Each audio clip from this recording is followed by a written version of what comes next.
anyone.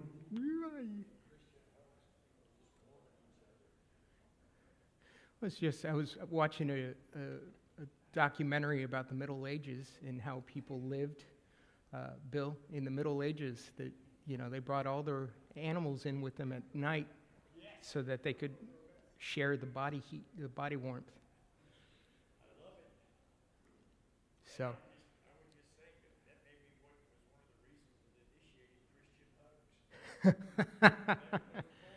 Yep. Yep. All right, so we are going to go ahead and get started. And if someone can grab the lights, because I know I can't see, I appreciate that. So last week we ended with the slide right after this one, but I didn't want to go too fast through all of this real quick, so that way we have a better understanding of the world that we're talking about. But before we begin class, is there anybody who's needing prayers or requests? If not, let's bow our heads real quick and go to God. Holy Father, we thank you once again for being God and loving us. We thank you for your glory and your ability to look past us and into us. We thank you so much for your Son and his sacrifice, his willingness to come to this world and live as us and go through what we go through. We ask that you be with those who are in our hearts, need our prayers. We pray for Shane and for all the brethren who need our prayers, whether it's illness or finances or just faith. We ask that you be with those who are sick, those who are lonely, those who are widowed, orphans, and those who are in prison. We lift you up. We give you glory forever and ever. And pray this is the Holy Spirit. Amen. All right, so like I said, we ended last week with the slide afterwards, after this one, but I kind of wanted to talk about this slide just a little bit more because it's got some information that I think is really helpful. So our focus will be the Achaemenid Persian Empire. So this is from basically 500 BCE, moving towards the New Testament period. So this is the intertestamental period. This is kind of where it begins. This is where things really change, and archaeologically and historically, we start to get better records, better information, not necessarily because we're getting that information from the Levant or the area of Judea, but because this empire has, as you can see, it stretches from Afghanistan and India all the way into Greece and Macedonia and Lower Egypt, which is the northern portion of Egypt. So you have so many communities, so many industries and civilizations and communities that are able to document things. Writing has been around for at this period, about 3,000 years. Before this, in some form or fashion that we're able to identify. But writing becomes much more prevalent around this time, because you have these larger kingdoms, larger dominions that are needing to document these locations. And I know it is kind of small, but I want you to see I'm going to read the little table that's up on the top right. So in the purple, it says the Persian heartland circa 559 BCE.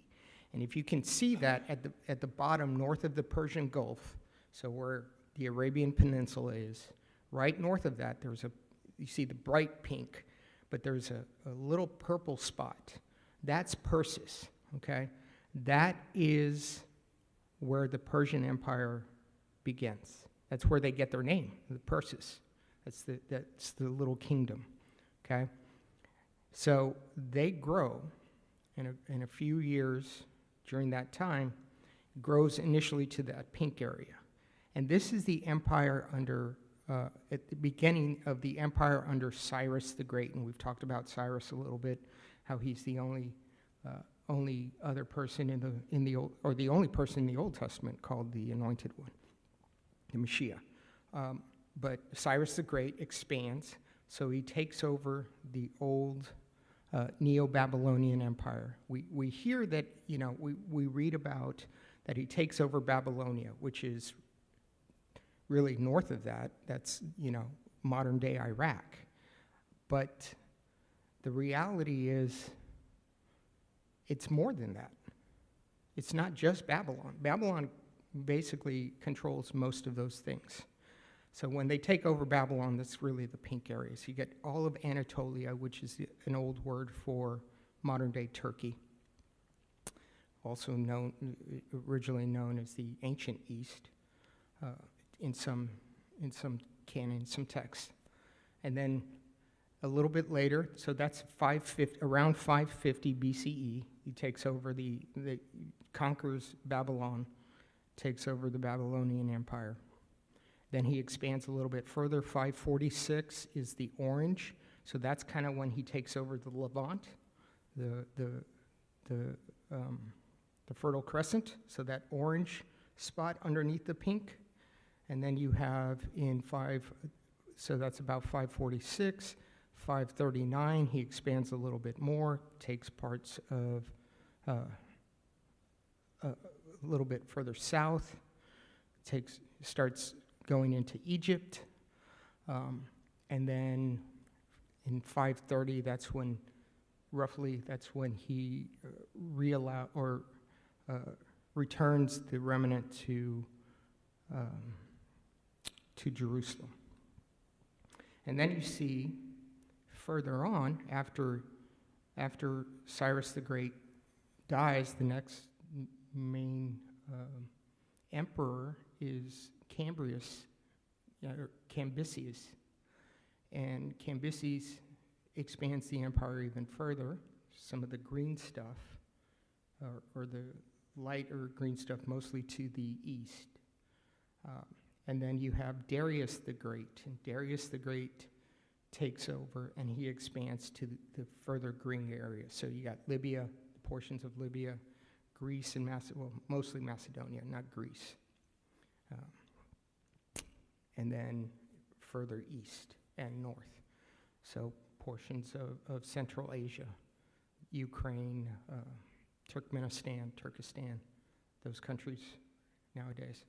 Afghanistan is part of this empire as well.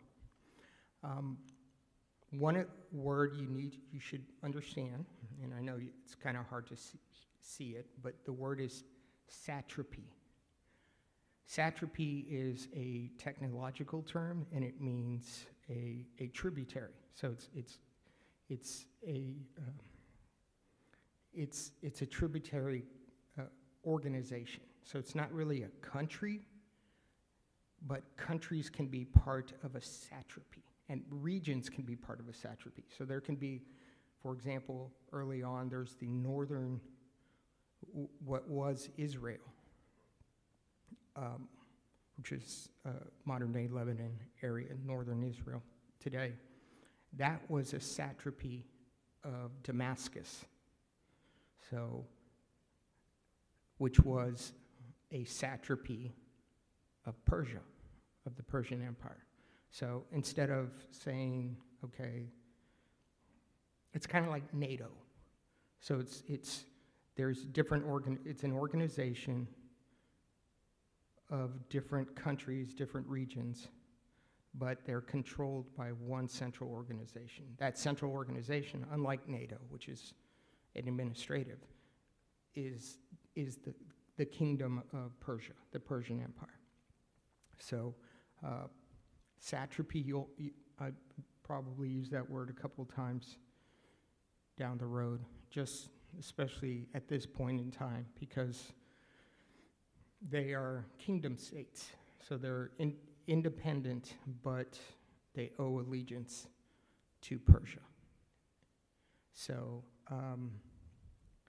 and as you can see, it is a huge, vast kingdom. It comprises of whole different civilizations. I mean, we think about the Greeks and their contributions to history and the writings, the Iliad, the Aeneid, the poetry and theater and the Greek city-states. Well, they were part of the Persian Empire at some point. And then you think about Afghanistan and the things we've dealt with recently. Well, that stuff has been going on for, 3,000 years now, and even further back. People trying to control things that don't want to be controlled. And then you get to the Indus Valley, the Indian subcontinent, and the Indian subcontinent resists. There is, and we're not going to get into that in detail, but there is some attempt to get in there, and the peoples of India are much more organized and advanced. They have a lot of stuff from China. China's actually got weapons that we don't know about, don't think about for another 1,500 years at this point. And then parts of Arabia that are habitable, those become important. But if you look at the map, and you can barely see it, but there are some white dots. Those are kind of like the capital royal residences throughout the kingdom. So you have Memphis in Upper Egypt or Lower Egypt. You have Damascus in the Levant. That's really the capital of Judea at this point, because everything that's in that Levant area is run through Damascus.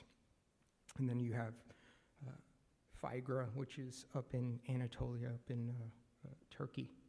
And then further down you have these other countries. Ooh. Helps if I turn it on. All right. This relevant Old Testament books post-exile. This list is going to look weird because traditionally we only think of certain books as post-exilic. Ezra, Nehemiah, the minor prophets. From a non-religious portion of the Bible, or analysis of the Bible, scholars have identified portions of a number of books that were, not the whole book, with one exception, but portions of the books that were written after the exile. Because these scholars, they're not looking at it from a religious standpoint. So they don't take into account prophecy the way we understand prophecy. So we understand prophecy as to be the revelation, God-given revelation of something that is to happen. Scholars look at it from the point of view that it has happened, and therefore they are writing about what has happened in a way that makes it look like it was prophecy. I'm not saying that there is no prophecy. I'm just merely repeating the information that scholars, people who are not religious folks, and there are religious scholars, so this is excluding them. The biggest one is what's called Deutero-Isaiah. We all know Isaiah. Isaiah is a very large Old Testament book, lots of philosophy, lots of prophecy, and so forth. Scholars, if you look at it from with a non-religious eye, just look at it from a literacy point of view, you can tell from chapter 44 moving on to the end of Isaiah, there are some differences as compared to the previous portions of Isaiah. Scholars believe that those were written later and incorporated into Isaiah because they talk about prophecy. One of the other big things is from chapter 1 to 44, the writer identifies himself as Isaiah at least 27 times in those first 44 or 43 chapters. After 44, there is no mention of Isaiah at all. It is merely strictly prophecy. Prophecy about Israel, prophecy about the Anointed One. So scholars believe that book was written in portions. Portions of Jeremiah, the prophecy portions, that talk about what Israel is going to be like, or what Israel is like after the exile. Scholars believe that those portions were written afterwards. And we have to remember that there's no canon at this point. Whether you look at it from a scholarly perspective or a religious perspective, I ask you to take this into account. If we read the book of Ezra, what does Ezra do when he gets to Jerusalem? He reads the book of the laws. And the Bible in Ezra, it's written, and I'm not quoting it, but the people in Ezra, the Judahites, are amazed because they had never heard that before. So, from a non-scholarly perspective, to me at least, indicates that these people were not aware of these writings. And again, we talked about literacy a little bit, that people weren't able to read to begin with. So where are they getting their messages? Where are they getting their religious introduction? There's no synagogue at this point either, because that doesn't happen until around the 1st century BCE. They're hearing it from other people. Maybe their grandparents are telling them stories and so forth, but they've never heard the law of Moses read to them. Not that they're not aware of that. Not that they're not aware of the sacrifices and the needs. You know, they'll show up and they'll do the sacrifices. But to me, from me, my perspective, and a number of scholars, it indicates that the majority of the people were not aware of what the law was. And if you read throughout the Old Testament, there's always mention of the people worshiping other gods and how they were in sin. And it tells, at least for me, tells me that, and not that they were wrong or were not wrong, but they weren't aware. They were aware of, again, if you live in San Antonio, where I grew up, you're going to have a lot more Mexican food, a lot more Hispanic influences, because that's the people you interact with on a regular basis. If you live up in Waterbury, Vermont, or in Vermont, like I used to, you run into a lot of Canadian and French Canadian and non-Hispanic foods. So people are a product of their locale and where they live. So if you have a small village that's on the border of Assyria, you're probably going to have more influence with their communities and their gods than you are with the gods of Jerusalem and Judea.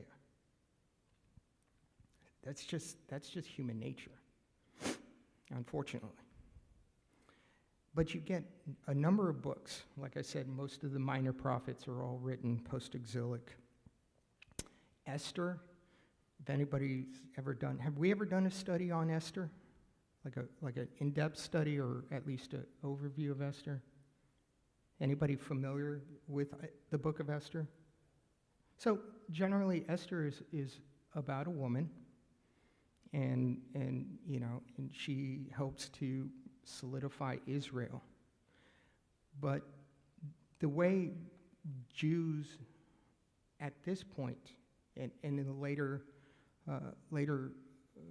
years, they use Esther as a focal point for a festival. Okay? So Purim, right? So the festival of Purim is found only in the book of Esther. And so the Jews use that as the focus point. We have no record of the festival of Purim before the exile. So that's why most scholars believe that Esther was written post-exilic. Chronicles, if you look at the end of Chronicles, it details things that, again, from a scholarly point of view, that could only have been known after the exile, such as who King Cyrus was. That's Chronicles is where you get the mentioning of the Persians and their things. So portions of these books, not the whole book, not the whole story, but portions of these books are written post-exilic. And from a scholarly, non-religious point of view, to me, it makes sense. And for me, and I've cautioned this before, it doesn't change my faith, knowing these things. It actually enhances my faith because it makes me realize, look, they weren't any different than me. They made mistakes, and they did the best they could, but they loved God enough that they wanted to share a story. And for me, that's what I take from this. It doesn't make me question my faith. It makes me question my humanity more than anything else. So this is a list. So I have this list up here.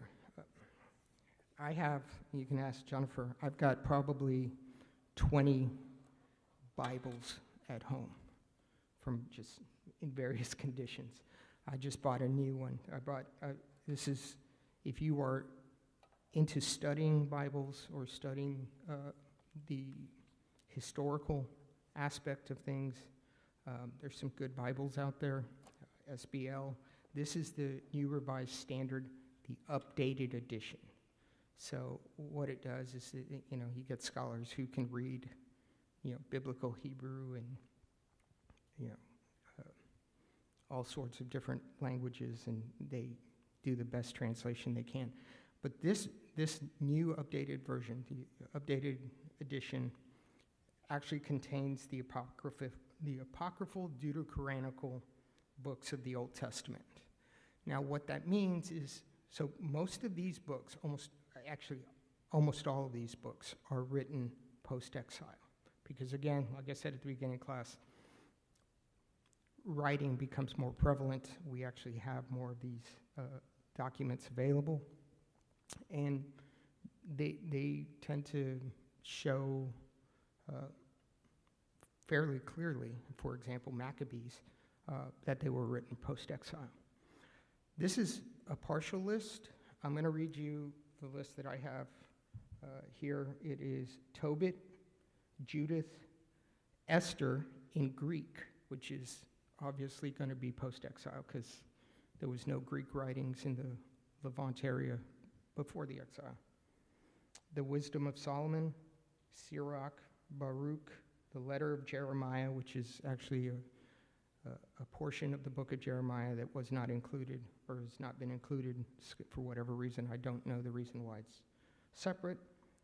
The prayer of Azariah, Susanna, Bel and the Dragon. Most of these are only like 1 or 2 pages in total. Bel and the Dragon's like 30 lines.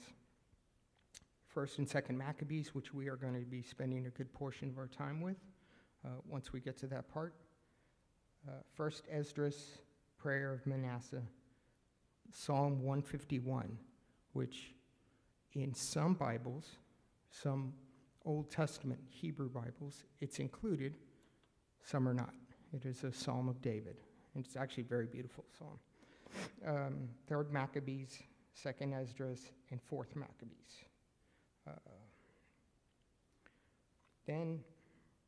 So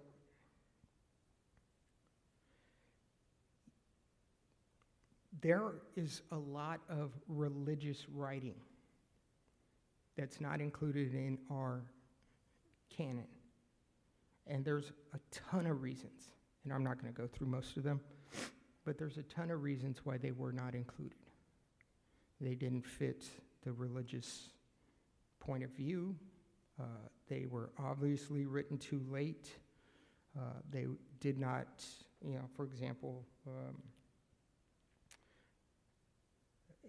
which is a terrible reason, but the book of Judith.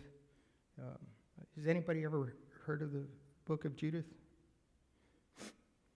So the book of Judith, from what I've read, and I kind of checked at least 4 sources, the biggest reason Judith wasn't included is because Judith, in the book, there's a female heroine, and she, like most prophets, denies God and then comes back. But for whatever reason, the Jews, or the Old Testament writers or compilers, said we didn't like it. Many of these books are included are read in the churches in the 1st and 2nd century. Because again, the Jewish canon is not compiled until about the 4th or 5th century.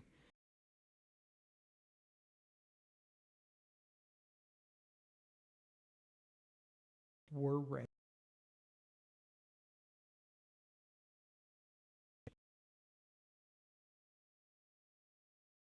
Century, not just 1st century.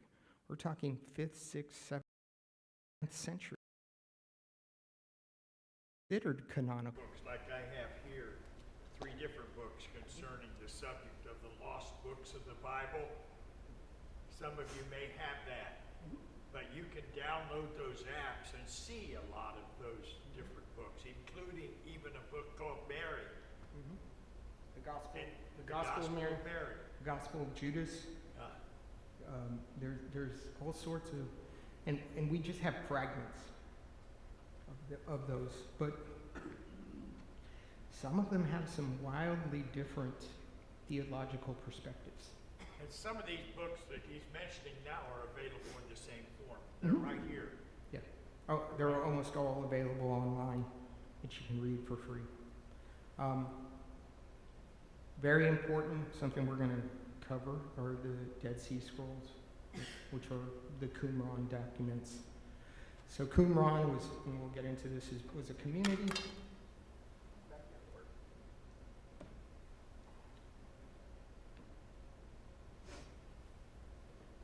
I mentioned this earlier, a couple weeks ago.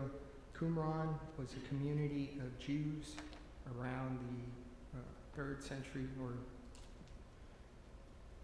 yes, 3rd century, so the 200s into the 100s, who didn't like what was going on in Jerusalem, just like the Maccabees, about 50 years before them, said, the people are polluting the temple. They're not doing temple practices properly. So they went off in isolation, had their own community, and they wrote extensively. And luckily, about 80 years ago, we found some of their documents. And it gives us the Qumran documents, specifically the Dead Sea Scrolls, it's the same thing. Those documents, and let me clarify this, the Dead Sea Scrolls are different from the Nag Hammadi Library, if you've heard of the Nag Hammadi Library. Nag Hammadi is almost exclusively New Testament works. Dead Sea Scrolls are almost exclusively Old Testament works.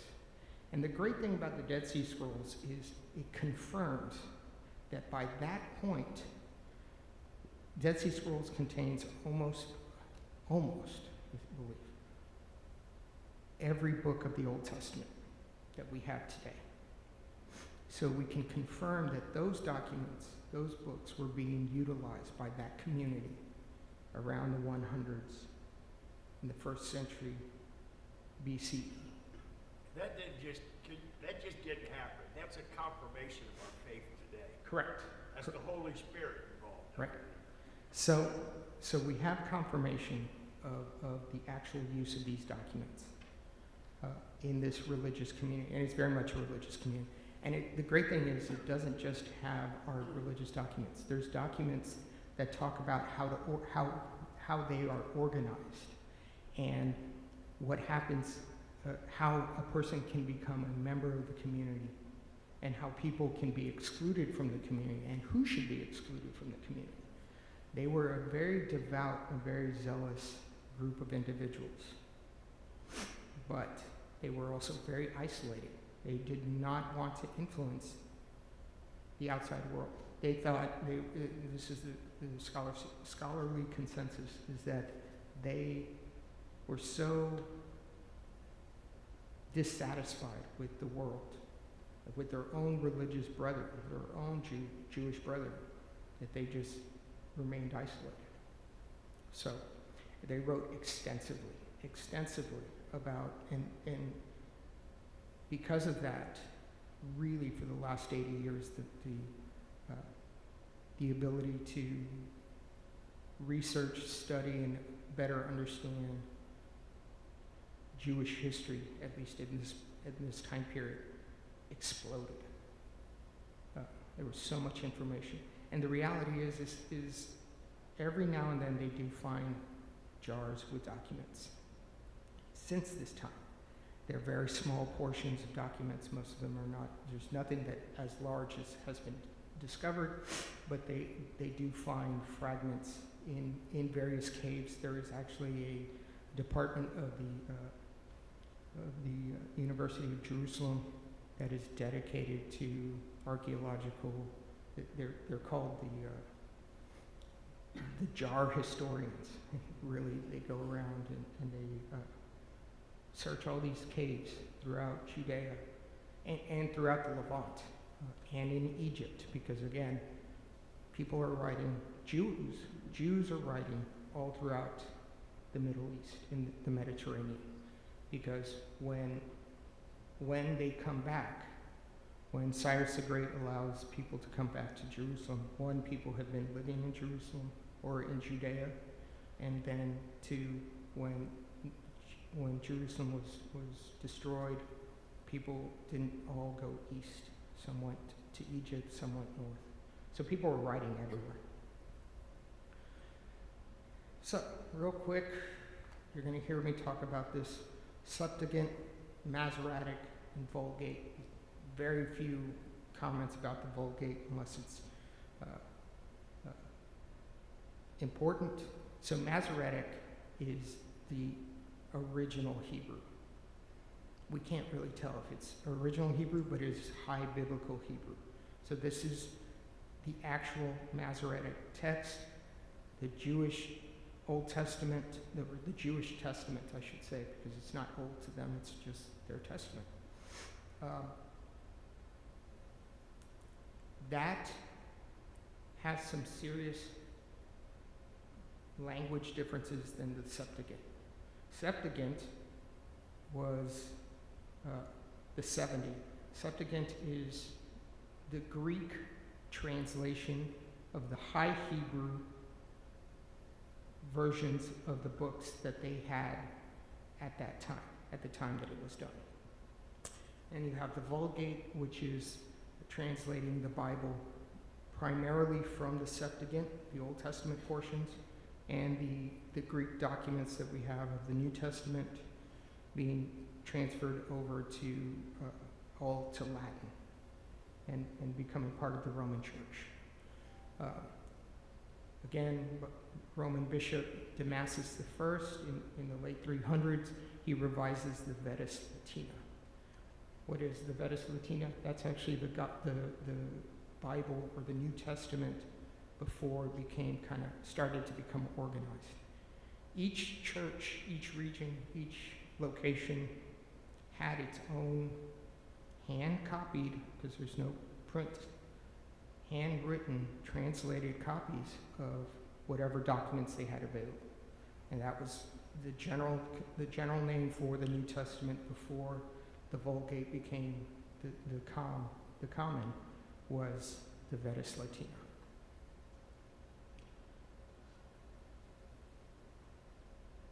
Okay, so the Septuagint.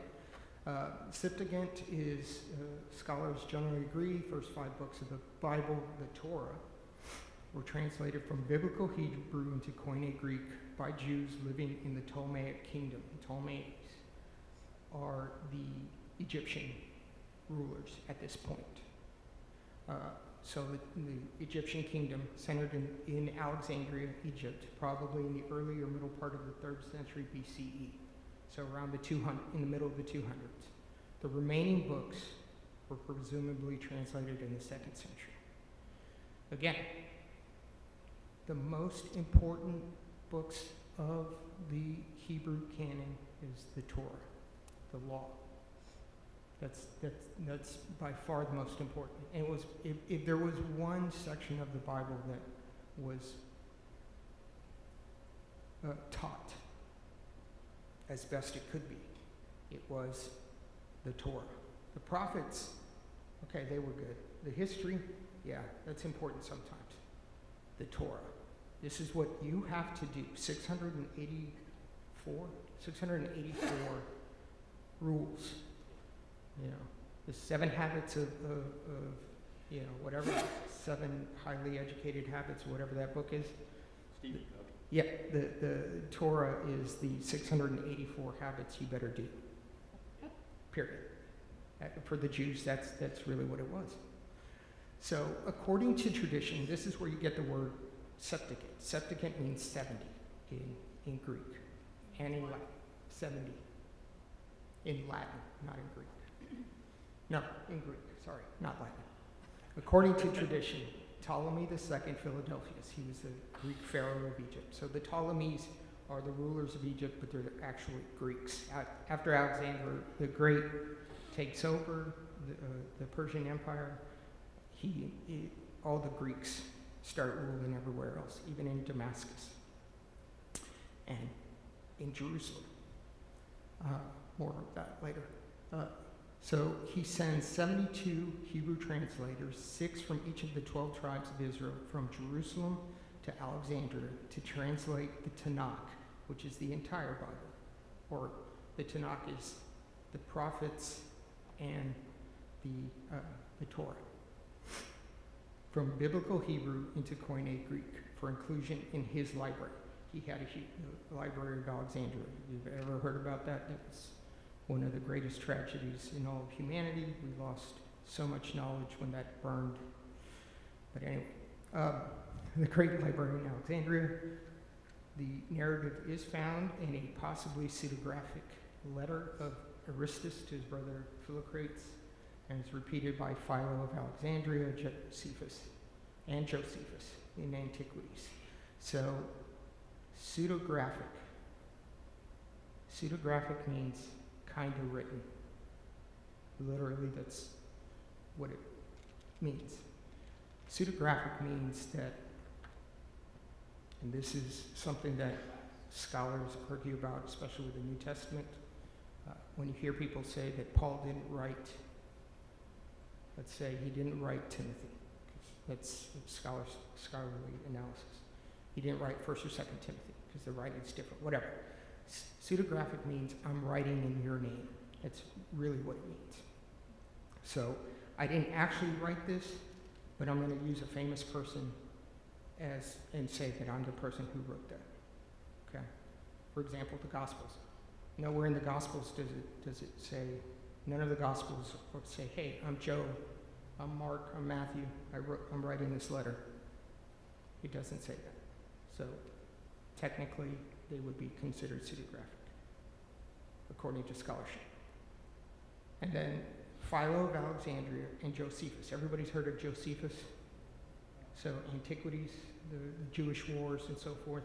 Philo was his contemporary, but he was not, Philo was a Greek Jew. Josephus is a Jew. Josephus is a Judean Jew. Philo is a Alexandrian Jew. They write contemporaneously around the same time, describing the same things. So it is repeated by Philo of Alexandria and Josephus, and by later sources, including Augustine of Hippo, who is considered a church father in that tractate. It's also found in the tractate Megillah of the Babylonian Talmud. The Talmud is kind of like notes that rabbis write in the modern era, in the Common Era, and they compile them together. It's called the Talmud. Various regions have Talmuds. There's the Babylonian Talmud, there's the Russian Talmud, there's so forth. So, continuing with the legacy about the origin of the Septuagint, King Ptolemy gathers the 72 elders. He places them in 72 chambers without revealing to them why they're here. He tells each one, write for me the Torah of Moshe, which is Moses, your teacher. God put it in the heart of each one to translate identically as all the others. That's what's written in that letter. Philo of Alexandria writes that the number of scholars chosen is selected by 6 scholars from each of the 12 tribes. Caution is needed here regarding the accuracy of the statement by Philo, as it implies that the 12 tribes were still in existence during King Ptolemy's reign, and the 10 lost tribes of the 12 tribes had not been lost. Although not all the people of the 10 tribes were scattered, many people of the 10 tribes sought refuge in Jerusalem after Israel fell and survived, preserving a remnant of each tribe and their lineages. At this time, Jerusalem swells to 5 times its prior population due to the influx of refugees, and this happens before the 500s. This is when Israel falls. So this is kind of the basis of there are still 12 tribes around. According to later rabbinic tradition, which is considered the Greek translation, the Septuagint is a Greek translation, is a distortion of sacred text and is unsuitable for use in the synagogue. So to this day, most Jews do not use the Septuagint, they use the Masoretic text. And then again, the Septuagint was given to Ptolemy 2 days before the annual 10th of Tevet fast.